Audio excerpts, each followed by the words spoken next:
Hi friends! Welcome back to my channel. నేను మీ మౌనిక.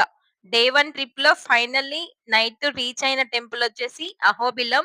యాగంటి దర్శనమైన తర్వాత మేమైతే ఇక్కడ అహోబిలం టెంపుల్‌కైతే వచ్చాము. ఇక్కడికొచ్చేసరికి టైం అయితే 8:20 అలా అయింది. 8:30కి గుడి క్లోజ్ అని ఉంది. ఇంకా ఆ రోజు జాతర కాబట్టి 9 వరకైతే ఓపెనే ఉంచారు. వెళ్ళడమే మాకైతే లక్ష్మీ నరసింహస్వామి ఏమంటారు? లైట్స్‌తో డెకరేషన్ జేసిన స్వామివారి రూపము, అలాగే అక్కడ మొత్తం ఒక పండగ జాతర వాతావరణం అంతా మాకు కనిపించేసిందింకా. మేము అన్‌ఎక్స్‌పెక్టెడ్‌గా వెళ్ళిన జాతర రోజెళ్ళినాము. ఇక్కడైతే మాకు స్వామివారి ఊరేగింపు ఏదో చేస్తున్నారు. అంత తెలీదప్పుడు మాకు. అక్కడ స్వామివారిదైతే మాకు ఎదురైంది. ఇంకా ఫస్ట్ అయితే మేము వెహికల్ పార్కింగ్‌లో పెట్టేసుకొని ఫస్ట్ దర్శనానికే వెళ్ళినాము. ఎందుకంటే గుడి క్లోజ్ అయితదేమో అనేసి. ఇక్కడైతే మొత్తము అంతా జాతర హడావిడిగా ఉంది. ఇక్కడ స్వామివారి ఏదో ఊరేగింపులా తీస్తున్నారని చెప్పా గదా! అక్కడైతే క్రాకర్స్ స్టార్ట్ చేశారు. ఫస్ట్ అయితే మాకు గోమాత అయితే దర్శనం ఇచ్చింది. ఏ గుడికెళ్ళినా మాకు ఫస్ట్ గోమాతే దర్శనం జరుగుతుంది. ప్రతి గుడిలో అలాగే జరిగింది. యాగంటిలో అలానే అయింది. మహానందిలో అలానే అయింది. ఇంకా ఫైనల్‌గా అహోబిలంలో కూడా మాకు ఫస్ట్ గోవే. ఇంకా ఇలా అయితే స్వామివారి ఊరేగింపు చేస్తున్నారు.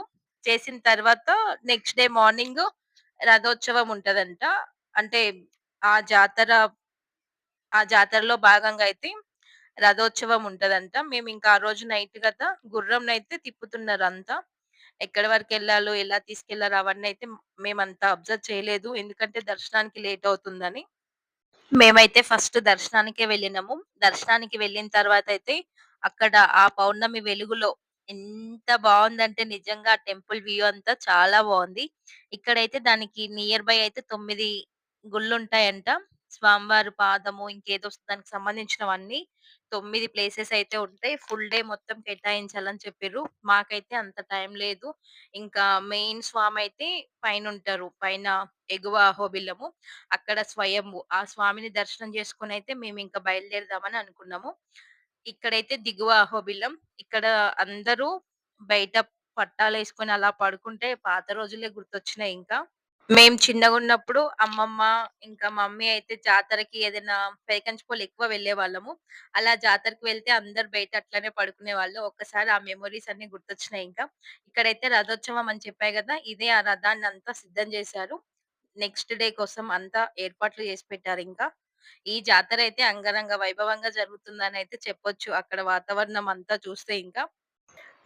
మేము వెళ్ళగానే ఫస్ట్ నేను, మా అన్నయ్య అయితే అక్కడ జనాలందరిని చూసి, మనం చిన్నగున్నప్పుడు ఇట్లనే వెళ్ళేవాళ్ళం కదా! సేమ్ అలానే ఉందిక్కడ అనేసి కాస్త మా పాత మెమోరీస్ అన్నయితే గుర్తొచ్చినాయి ఇంకా. అందరిని అలా చూసిన తర్వాతయితే.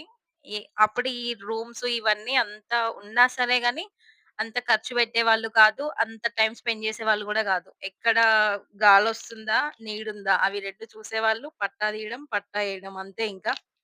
ఇప్పుడు వసతులు ఇవన్నీ గాని, అప్పుడు మాత్రం ఉన్న కాసేపు దేవుని దగ్గర ఉన్నామా లేదా అన్నట్టే ఆలోచించేవాళ్ళింకా. మనం ఇంత దూరం నుంచి వెళ్ళింది దేవుని దగ్గర ఉండడానికే గదా! అని అలా గూడా ఆలోచించేవాళ్ళు. ఇక్కడైతే మేము నైట్ డిన్నర్‌కి ఇక్కడైతే మేము నైట్ డిన్నర్‌కి ప్రిపేర్ చేసుకుంటున్నాము. మార్నింగ్ అయితే ఇంటి దగ్గరే వంట చేసుకొని తీసుకెళ్ళాము ఆఫ్టర్‌నూన్‌కి. నైట్‌కి మాత్రం ఇంకా అక్కడే మేము చిన్న సిలిండర్ తీసుకెళ్ళినాము. ఇంకా రైస్ కుక్కర్ ఉంది గదా! అది పెట్టేసుకొనైతే వంట చేసుకుంటున్నాము. చెప్పా గదా! ప్రీవియస్ వీడియోలో ఇంకా ఓన్లీ రైస్ ఒక్కటే కర్రీస్ అన్నీ అంటే పికల్స్ ఉన్నాయి గదా! వాటితో అడ్జస్ట్ అవ్వచ్చు. ఒక పెరుగు ప్యాకెట్ ఒక్కటి తీసుకుంటే సరిపోతుందనేసి మేమైతే ఇలా ప్లాన్ చేసుకున్నాము. కానీ అక్కడ చల్లటి గాలి చాలా వస్తుంది. కాకపోతే గ్యాస్‌కి ఇబ్బందవుతుంది గదా! అని మేమైతే టవల్స్, బ్లాంకెట్ అయితే అడ్డుతెరలా పెట్టుకున్నాం ఇంకా. మా అషు అయితే ఒకటే నవ్వుతున్నాడు. "ఏంటి మా ఇది" అని. ఇంకా విష్యునేమో ఎక్సైటింగ్‌గా ఇంటి దగ్గరైతే వితిన్ సెకండ్‌లో విజిలొచ్చేస్తది. ఇక్కడ మాత్రం ఎంత సేపైనా విజిలొస్తలేదేంది మా అని. ఇంకా ఎవ్వరు ఏమంటారు జాతర గదా! అన్ని వెహికల్స్ అన్నీ ఇక్కడే పెట్టారు. ఇక్కడైతే మేము రైస్ రెడీ చేసుకొని, ఇంకా మేము తీసుకెళ్ళిన వాటితోనైతే మా డిన్నర్ కంప్లీట్ చేసుకున్నాము. ఇంకా డిన్నర్ కంప్లీట్ అయిపోయిన తర్వాతయితే మేము డిస్కషన్ రూమ్ తీసుకోవాలా, టెంపుల్ దగ్గరికి వెళ్ళాలా అని మామయ్య ఏమో టెంపుల్ దగ్గరికి వెళ్దామని, అన్నయ్య ఏమో పిల్లలకి ఇబ్బందయితది రూమే అని, ఇంకా ఫైనల్‌గా రూమే తీసుకున్నాము. అక్కడే స్టే చేసేసి, ఇంకా పొద్దున్నే ఫ్రెష్ అయ్యి అయితే మళ్ళీ దర్శనానికైతే వస్తున్నాము. మేము చేసిన పెద్ద మిస్టేక్ ఏందంటే, మాకు నైట్ చాలా దర్శనమయింది. లాస్ట్ మేమే అవ్వడం వల్ల ఒక 5 మినిట్స్ వరకు మమ్మల్ని ఉండనిచ్చారు గర్భగుడిలో. ఇంకా నెక్స్ట్ డే మార్నింగు ఇది జాతర గదా! ఒకసారి దర్శనం చేసుకుందామని మళ్ళీ లైన్‌లోకెళ్ళాము. అక్కడ మేము స్ట్రక్ అయిపోయినామింకా. 2 అవర్స్ లైన్‌లోనే ఉండిపోయాము. డైరెక్ట్ ఎగువ అహోబిలంకి వెళ్ళినట్లయితే ఇంకా 2, 3 ప్లేసెస్ అయితే మేము కవర్ చేసేవాళ్ళము. అక్కడే టైం అంతా వెళ్ళడం వల్ల ఇంకా ఓన్లీ ఎగువ అహోబిలంలో స్వయంభూ ఉన్న స్వామినైతే దర్శనం చేసుకున్నాము. ఇదైతే జాతర రోజు ఇంకా వ్యూ అంతా ఇక్కడ. ఇక్కడైతే స్వామివారిని జ్వాల లక్ష్మీ నరసింహస్వామి అంటారు. నాకైతే లక్ష్మీ నరసింహస్వామి దర్శనం ఎక్కడ లాస్టు ట్రిప్‌లో ధర్మపురిలో లక్ష్మీ నరసింహస్వామిని దర్శనం చేసుకున్నాము. మల్లూరులో లక్ష్మీ నరసింహస్వామిని దర్శనం చేసుకున్నాము. అక్కడేమో హేమాచల లక్ష్మీ నరసింహస్వామి, ఇక్కడేమో జ్వాల నరసింహస్వామి. ఇక్కడైతే పైకి వెళ్తున్నాం ఎగువ అహోబిలంకి. లక్ష్మీ నరసింహస్వామి దగ్గరికి వెళ్ళినప్పుడల్లా నాకే తెలీదు. రెండోసారి మళ్ళీ చూడాలనిపిస్తుంది స్వామిని.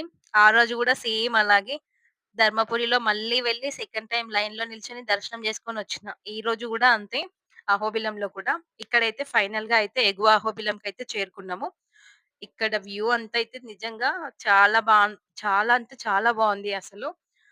ఎప్పుడైనా సరే ఇలా జాతర అలా ఉన్నప్పుడు కాకుండా నార్మల్ టైమ్‌లో వెళ్ళాలి. అట్లా అయితేనే మనకి రూమ్స్ కానీ, వేటికి కూడా ఇబ్బందవ్వదు. దర్శనం గూడా ప్రశాంతంగా జేసుకోవచ్చు. ఎలాంటి రష్ ఉండదు కాబట్టి. ఎక్కడో అంటే చాలా లాంగ్ నుంచి వస్తాం కదా దర్శనం కోసము. దర్శనం ప్రశాంతంగా అవ్వాలంటే నిజంగా నార్మల్ టైమ్‌లోనే వెళ్ళాలి. జాతర టైమ్‌లో అయితే అస్సలు వెళ్ళొద్దు. మాకైతే ముందే తెలీదు అక్కడ జాతర ఉంటుందని. ఇదైతే ఎగువ అహోబిలంకి. లోపలికైతే ఫోన్ ఎలౌ లేదు. ఇక్కడ స్ట్రెయిట్‌గా లోనికి కాస్త నడిస్తే మనకి స్వామివారు స్వయంభు రాళ్ళ మధ్యలో లోపలుంటారు స్వయంభు గాబట్టి. ఇంకా గుట్ట అనొచ్చేమో. ఇదైతే చాలా బావుంది. దానికి రిలేటెడ్‌గా ఉన్నవి అని చెప్పా గదా! ఆ మ్యాపు. మేము మార్నింగ్ అక్కడ స్ట్రక్ అవ్వకుంటే ఇంకో టెంపుల్‌కైతే అంటే ఇక్కడ నియర్ బై 9 టెంపుల్స్ ఉంటాయన్నారు కదా! వాటికొక్కటైనా ప్లాన్ చేసుకునేవాళ్ళము. మాకు టైం అంతా అక్కడే పోవడం వల్ల అయితే మేమింకా రిస్క్ అవుతది పిల్లలకి మళ్ళా ఇబ్బందవుతదని జెప్పేసయితే మేమింకా ఆ ప్లాన్ అయితే చేసుకోవట్లేదు. డైరెక్ట్ శ్రీకాళహస్తికి వెళ్తున్నాము. డే 1 కంప్లీట్ అయిపోయింది. డే 2లో ఫస్ట్ టెంపుల్ ఎగువ అహోబిలం దర్శనం అయిపోయింది. నెక్స్ట్ అయితే ఇంకా మేము శ్రీకాళహస్తికైతే స్టార్ట్ అవుతున్నాం ఇక్కడి నుంచి. ఆ రోజేంటో ముందు రోజు మాత్రం ఒక్క రోజులో 5 టెంపుల్‌లు కవర్ చేశాడు. చాలా అనిపించింది ట్రిప్ అయితే. Thank you. Thanks for watching. For more videos please subscribe